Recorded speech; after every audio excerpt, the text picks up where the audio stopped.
tal chicos? ¿Cómo están? Bienvenidos a nuestra clase virtual de geometría analítica. El día de hoy vamos a desarrollar ya un tema muy importante que es la hipérbola. Muy bien, así que empezamos. En primer lugar vamos con la definición de una hipérbola, en la cual viene a ser el lugar geométrico de un punto que se mueve en un plano cuya diferencia de distancia desde ese punto a dos puntos fijos me va a dar un valor constante. Vamos a definirlo de esta manera: como todos los puntos x, y del R2, tal que la diferencia de distancia de un punto a dos puntos fijos, eso me va a dar 2 veces a.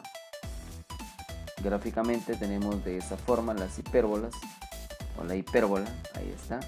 Tomamos un punto y la diferencia de distancia es 2a. Vamos a tener en cuenta más adelante algunos elementos, como por ejemplo, vamos a ver.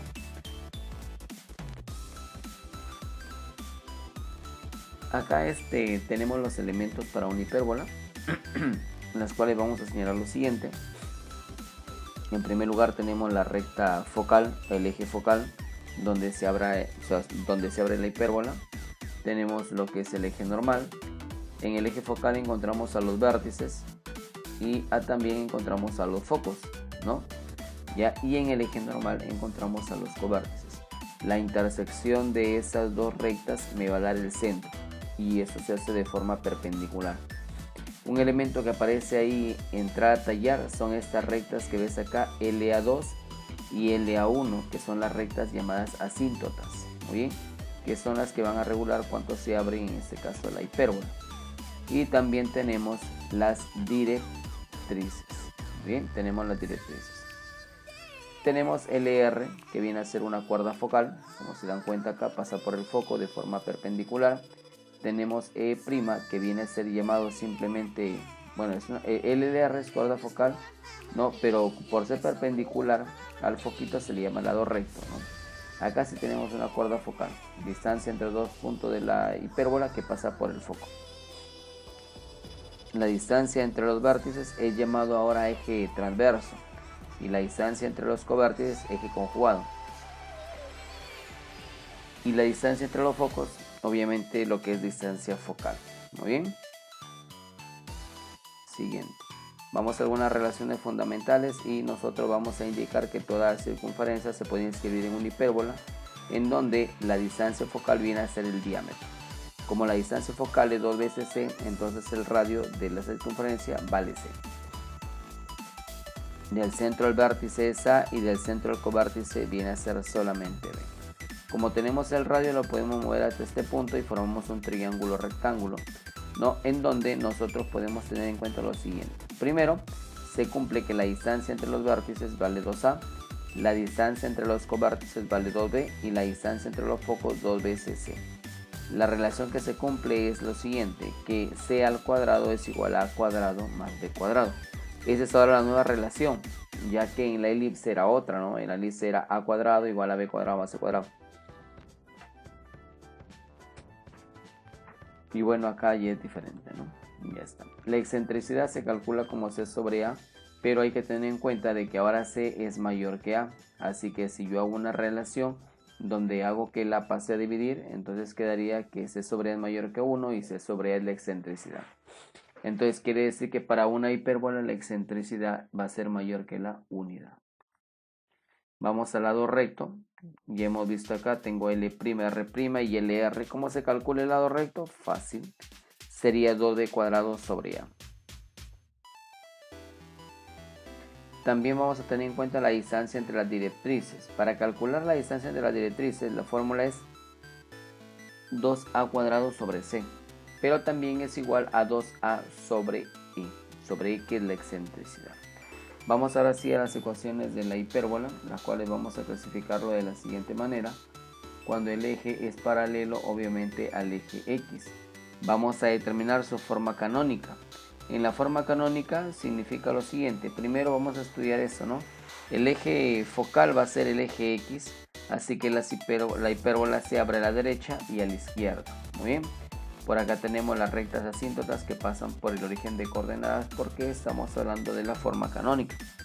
Muy bien. En este caso vamos a determinar su ecuación. Recordamos que en la elipse era fijo en el numerador, ¿no? X cuadrado y y cuadrado, y el denominador simplemente se cambiaba, ¿no?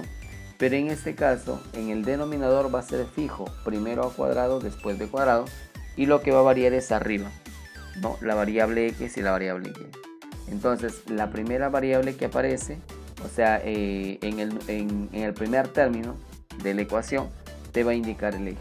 Por ejemplo, aquí notamos que el eje es el x, es por eso que primero va x. X cuadrado sobre a cuadrado menos y cuadrado sobre b cuadrado igual a 1. También vamos a determinar por acá la ecuación de las asíntotas, que obviamente se calcula como más menos b sobre a por x. Va a ser b sobre a siempre y cuando el eje sea el x, por si acaso.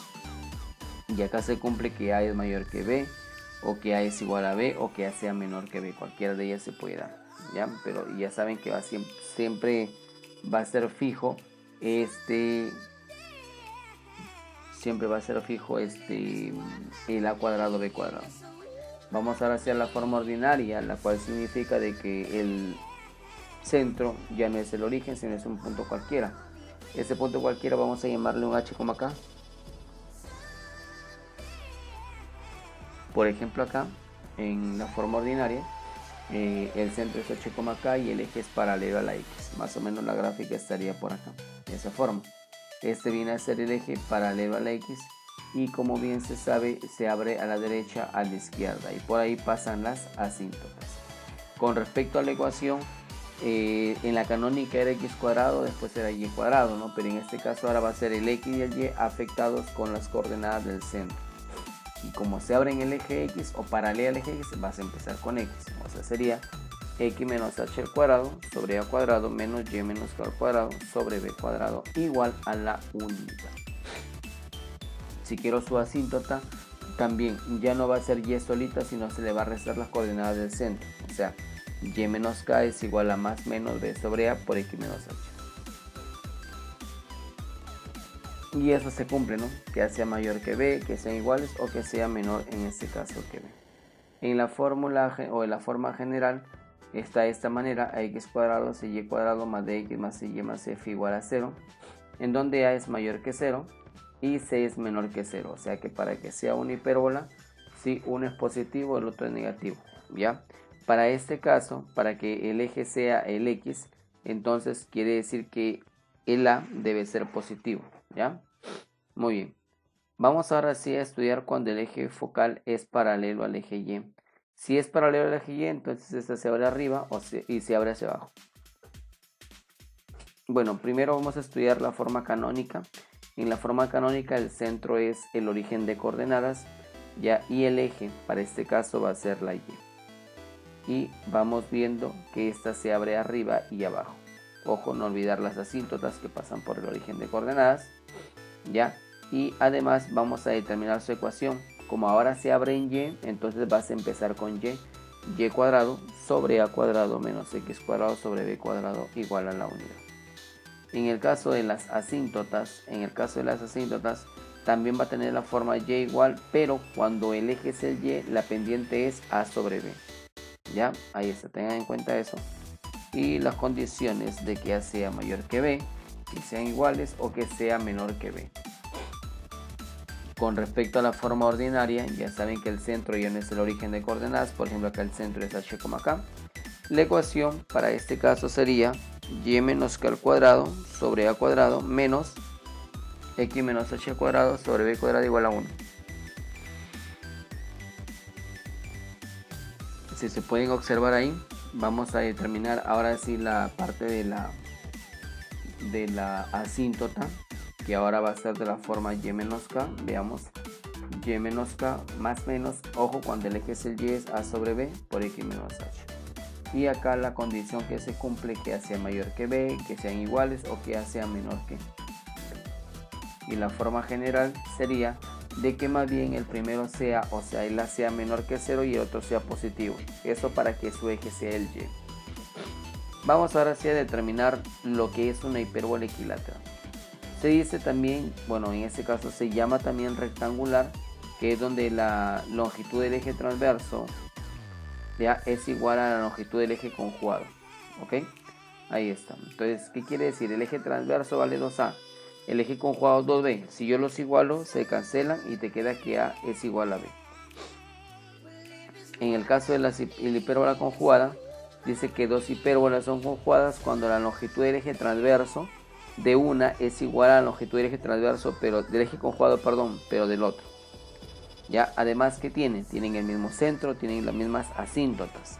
Ahora, para obtener la hipérbola conjugada, lo que tenemos que hacer es que simplemente cambiar el signo del primer miembro de la ecuación. Vean, por ejemplo, acá.